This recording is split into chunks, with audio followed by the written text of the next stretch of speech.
ایک عام اعتراض کیا جاتا ہے کہ اگر خدا ٹائم اینڈ اسپیس کی قید سے پاک ہے تو پھر قرآن میں اس کے عرش پر ہونے کا تذکرہ کیوں ہے؟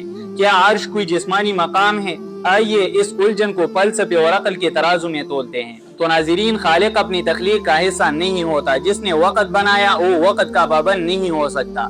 جس نے ڈائمینشنز بنائی وہ کسی ڈائمینشن یا مکان میں قید نہیں ہو سکتا۔ لغت اور عربی استعارے میں عرش کا مطلب تخت ہے، لیکن فلسفیانہ اصطلاح میں یہ اقتدار اور مرکزی تدبیر کی علامت ہے۔